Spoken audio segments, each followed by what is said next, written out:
3. Segundo nivel. Los intereses de las logias occidentales como trasfondo de la Primera Guerra Mundial.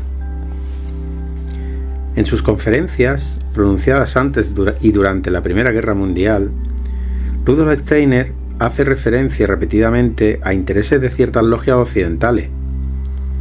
Esta situación de intereses se documenta, por ejemplo, en un mapa que se publicó en los años 80 del siglo XIX en Inglaterra, en el que aparece Europa distribuida como efectivamente quedó después de la Primera Guerra Mundial.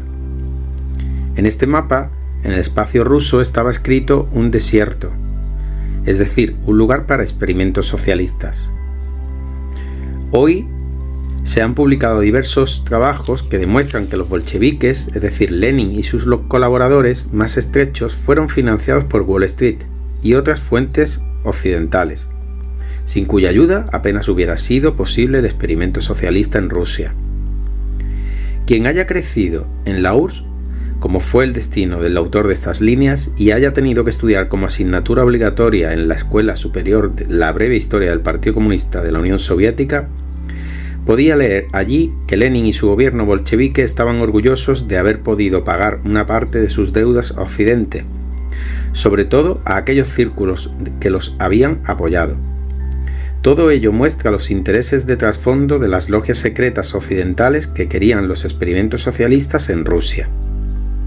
Su meta consistía en bloquear su desarrollo en dirección a la sexta época cultural, para que no pudiera entrar en vigor el principio del yo espiritual. Con ello se hubiera eternizado el alma consciente de corte materialista y por tanto el poder de estas logias sobre la humanidad. De esta forma, toda la evolución terrestre hubiera tomado otro rumbo del que le ha sido destinado por las potencias espirituales buenas. En sus primeras conferencias, especialmente en las que dio durante la Primera Guerra Mundial, Rudolf Steiner se refiere repetidas veces a lo que significaban los planes de estas fraternidades ocultas con respecto a Rusia. Según él, su meta era, y lo sigue siendo hoy, oponerse con todos los medios a su alcance a cualquier desarrollo dirigido a preparar la sexta época cultural o cultura eslava, para que el principio del yo espiritual nunca pueda descender a la humanidad. De esta forma, el alma consciente en su forma más materialista, tal como fue consecuentemente extendida por el mundo de las fraternidades occidentales, se podría conservar para siempre. Y como añadidura, su autoridad política o político-oculta sobre la humanidad, por la que habían luchado desde los mismos comienzos de su existencia y que hoy en día se llama el nuevo orden mundial, se conservaría irremisiblemente.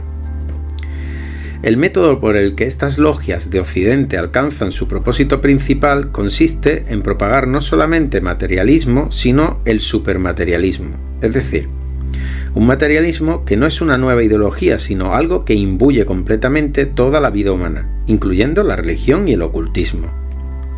Ellos querían supermaterializar el materialismo mismo, establecer más materialismo en el mundo del que ha surgido como resultado del desarrollo natural de la humanidad en la quinta época posatlante.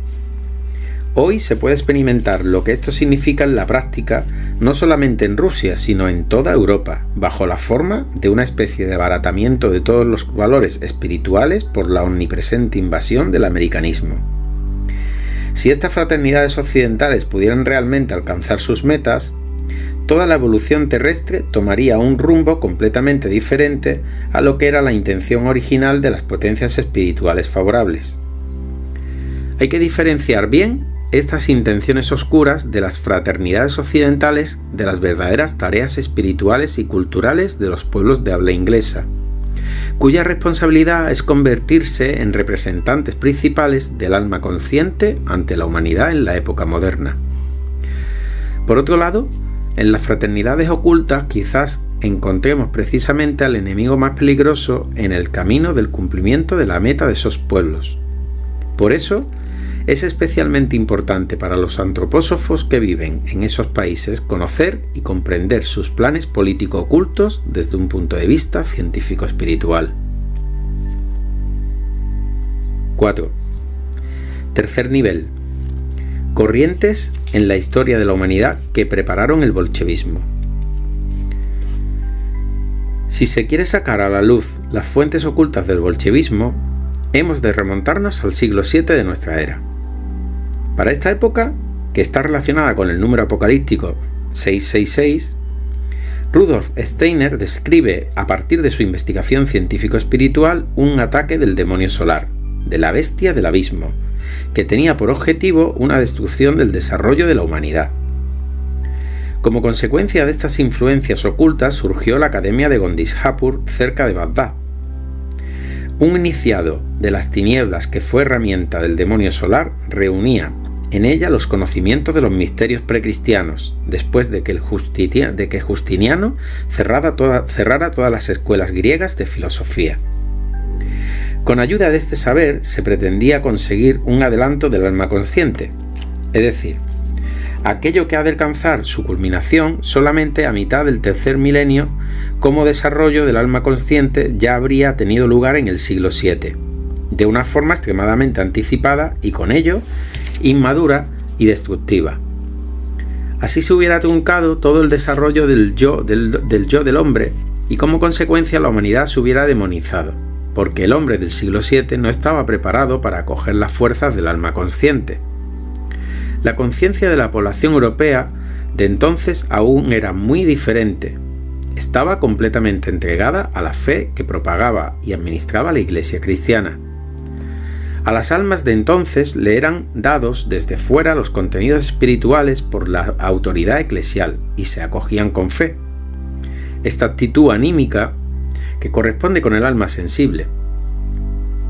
Y solamente las pocas personas más instruidas de aquel tiempo, que no había que buscarlas tanto en la nobleza sino más bien en los monasterios y las órdenes cristianas, ya vivían en el alma racional, que luego alcanzaría su máximo auge en la escolástica de la Edad Media. En esta situación de conciencia, el demonio solar quería verter las fuerzas del alma consciente como una revelación. Rudolf Steiner describe cómo quería hacer imposible todo desarrollo ulterior del yo, pero el demonio solar no pudo llevar a cabo estas intenciones entonces, pues fueron rotas interiormente por las consecuencias del misterio del Gólgota, y exteriormente gracias a la aparición del Islam. En cualquier caso, perdieron su aguijón. Aún así, podemos seguir el rastro a los efectos posteriores de estas intenciones. Uno de ellos se puede ver en el octavo concilio ecuménico que se celebró en Constantinopla en el 869, en el que se convirtió la triconomía cristiana según la cual el hombre estaba formado por espíritu, alma y cuerpo, en una dicotomía en la que el alma que habita el cuerpo solamente dispone de algunas propiedades espirituales. Se puede reconocer aquí el efecto tardío de la Academia de Gondishapur, porque el hombre reducido a cuerpo y alma puede adquirir con mucha mayor facilidad una disposición materialista. Y aquí está también la raíz de la ciencia de orientación materialista, que alcanzó su máximo desarrollo en el siglo XIX. La culminación de este proceso fue el surgimiento en el siglo XIX de la teoría de Charles Darwin, de la evolución del ser humano a partir de los animales, y la teoría de Karl Marx de la primacía de la existencia social por encima de la conciencia individual, que en lo esencial no fue más que una extensión del darwinismo al ámbito de las relaciones sociales humanas. De modo que la abolición del espíritu en el siglo IX aún sirvió 10 siglos después, más tarde, como fundamento para abolir también al alma humana en el marxismo. En la mente de la mayoría de las personas con formación científica, el hombre se concibe hoy como un ser físico desprovisto de espíritu y alma, al que se puede contemplar perfectamente como un mecanismo físico altamente complicado. No obstante, el goteanismo y la ciencia espiritual antroposófica muestran que esta ciencia no es materialista por sí misma, pero la ciencia materialista ha originado como su última consecuencia el marxismo y su realización en el bolchevismo ruso. De manera que hay una línea histórico oculta, directa, que conduce de la Academia Gondishapur hasta el bolchevismo. En este contexto hay que tener en cuenta también que al final del siglo XIX en Rusia se podía observar una situación de conciencia comparable a la que era característica en la Europa medieval. Un 80% de la población rusa vivía en el campo y no sabía leer ni escribir. Estas personas se encontraban aún en un ambiente medieval y vivían en la fe cristiana ortodoxa de sus almas sensibles. La delgada capa intelectual estaba formada sobre todo por portadores del alma racional, y por eso, cuando los bolcheviques habían llegado al poder, emigraba sobre todo a París el centro del alma racional medieval. En esta situación de conciencia, los bolcheviques impusieron a la población rusa el alma consciente pervertida por el demonio solar a la fuerza. De ahí que todas las medidas legislativas de los bolcheviques, tales como el colectivismo, la industrialización y especialmente la llamada revolución cultural, en realidad servían solo a un objetivo: imbuir al mayor número posible de almas humanas con las fuerzas de Soraz. El impulso del 666, que no había podido abrirse paso en Europa y Oriente Medio, en el siglo VII se manifestó con mayor éxito en Rusia desde 1917.